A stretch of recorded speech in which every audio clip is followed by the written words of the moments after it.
अभी ही हम सबको पता है राजीव जी के साथ क्या हुआ, इंदिरा जी के साथ क्या हुआ। वो डरे बिना अपने पापा के, हम सबके नेता के पीछे चले और यहीं पे।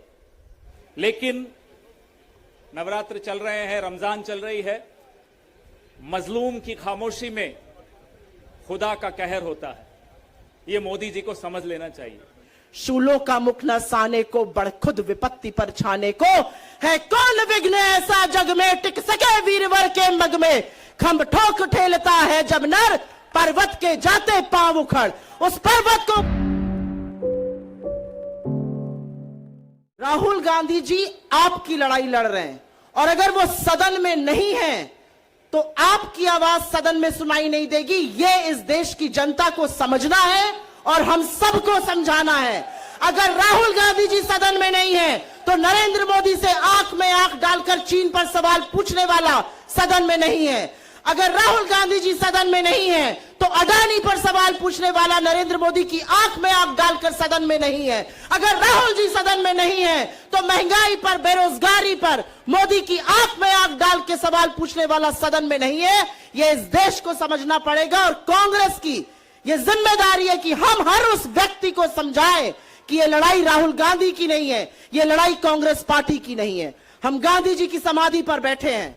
मैं राहुल गांधी जी को अपना नेता मानती हूं, अपनी प्रेरणा मानती हूं, और मैं कहती हूं कि वो एक शख्स है जिसके अंदर गांधी की आत्मा है और शेर का कलेजा है। और उस शेर से ये सरकार डर गई, ये हुकूमत डर गई, नरेंद्र मोदी डर गए। और प्रियंका जी ने बिल्कुल ठीक कहा, इस देश का प्रधानमंत्री कायर है। अगर वो कायर नहीं होता तो राहुल गांधी जी आज सांसद होते। मुझे ये कहने में बिल्कुल आपत्ति नहीं है। मैं 2 लाइन दिनकर की बोलूंगी क्योंकि वो बोलनी जरूरी है। सच है विपत्ति जब आती है कायर को ही दहलाती है, सुरमा नहीं विचलित होते, क्षण एक नहीं धीरज खोते। विघ्नों को गले लगाते हैं, कांटों में राह बनाते हैं, मुख से न कभी उफ कहते हैं, संकट का चरण न कहते हैं। जो आ पड़ता सब सहते हैं, उद्योग निरत रहते हैं।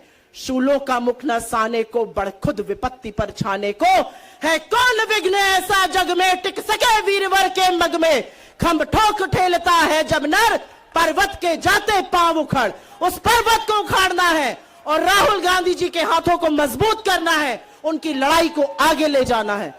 हम सोचते थे कि हम उस दौर में पैदा क्यों नहीं हुए जब आजादी की लड़ाई लड़ी जाती थी। हम सोचते थे कि हमें भी एक मौका मिलता कि हम भी थोड़ा सा देश के लिए अपना खून पसीना दे। पर आज सच्चाई ये है कि देश में आजादी का जंग दोबारा छिड़ गया है। देश को दोबारा आजाद करने की जरूरत है। देश को आजाद करने की जरूरत है एक ऐसी सरकार से जो लोगों के विरोध में काम करती है, एक ऐसी सरकार से जो सच्चाई की आवाज को दबाने का काम करते हैं। यहां पे जब प्रियंका दीदी ने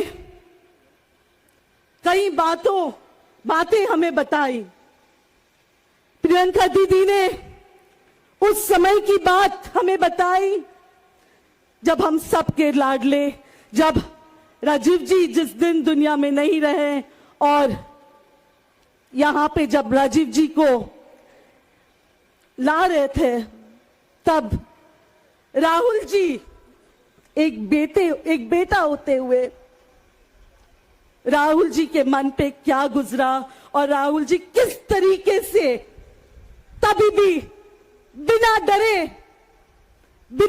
क्योंकि तभी ही हम सबको पता है राजीव जी के साथ क्या हुआ, इंदिरा जी के साथ क्या हुआ।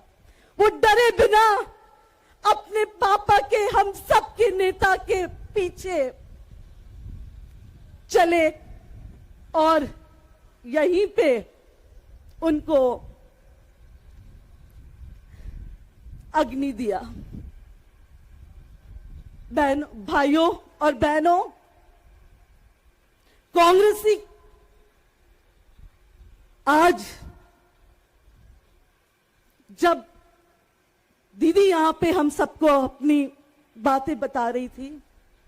मंच के लोगों, मंच के नेताओं के आंसू, मैंने बहुत सारे नेताओं के मंच जो बैठे हुए थे उनके आंखों से आंसू गिरते और आप सभी के आंखों से आंसू गिरते हुए देखा है।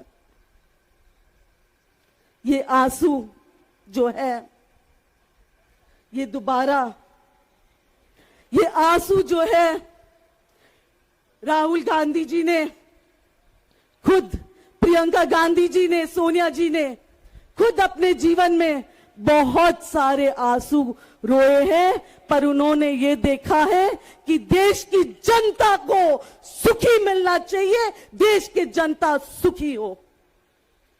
आज जिस तरीके से राहुल गांधी जी के सदस्यता को रद्द किया जाता है, जिस तरीके से सत्य बोलने वाला इंसान, सत्य की लड़ाई लड़ने वाला इंसान और इस गूंगी बैरी सरकार को जगाने वाले इंसान की आवाज को ये समझते हैं कि सिर्फ और सिर्फ पार्लियामेंट से डिस्क्वालीफाई करके ये इनकी आवाज को दबाएंगे, तो ये उनकी गलतफहमी है।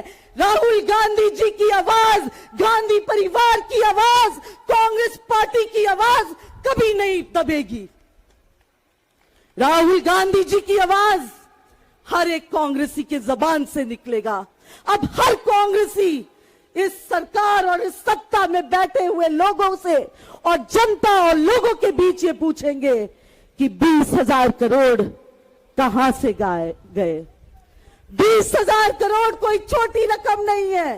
आपको और हमें पता है कि ये सब जो हुआ है, ये सिर्फ और सिर्फ राहुल गांधी जी के आवाज को, राहुल गांधी जी के आवाज को दबाने के लिए किया जा रहा है। प्रियंका जी ने तो हमें स्लोगन दिया, लड़की हूं, लड़ सकती हूं, पर मैं समझती हूं हम सब कांग्रेसी है और हम लड़ सकते हैं। कांग्रेसी है, हम लड़ सकते हैं। हम लड़ेंगे नाइंसाफी से, हम लड़ेंगे इस गूंगी बैरी सरकार से, हम लड़ेंगे रंगा बिल्ला से, और हम लड़ेंगे देश की भविष्य के लिए। हम लड़ेंगे राहुल गांधी जी के नेतृत्व में, हम लड़ेंगे इस देश को एक उज्जवल भविष्य देने के लिए। लेकिन नवरात्र चल रहे हैं, रमजान चल रही है, मजलूम की खामोशी में खुदा का कहर होता है। ये मोदी जी को समझ लेना चाहिए। आप लोकतंत्र को मारेंगे भी और उसकी चीख बाहर निकले भी नहीं, यह संभव नहीं है। आप लोकतंत्र को मारेंगे तो राहुल गांधी बोलेगा, संसद के भीतर से बोले या संसद के बाहर से बोले, राहुल गांधी को आप चुप नहीं कर सकते। संसद के भीतर अगर राहुल गांधी अडानी का नाम लेता है तो आप डरते हैं। आप सोचिए, राहुल गांधी सड़क पर आकर जब बोलेगा तो आप थर थर कांपेंगे। इसमें कोई नहीं रोक सकता। ये उस खानदान का चिराग है जिस खानदान ने इस देश को रास्ता दिखाया, इस देश को रोशन किया, इस देश में अंधेरा हटाया। उस खानदान के चिराग को आप बुझाएंगे? आपकी इतनी औकात है? आप कायर हैं, आप डरपोक हैं, और हम आपसे नहीं डरते। हमारे राहुल गांधी आपसे नहीं डरते।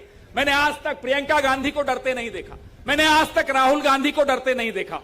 और आज अंतिम मेरे जो 2 लाइनें हैं, मैं कहना चाहूंगा, आप सबसे माफी मांगना चाहूंगा, मेरे सारे नेतृत्व से माफी मांगना चाहूंगा।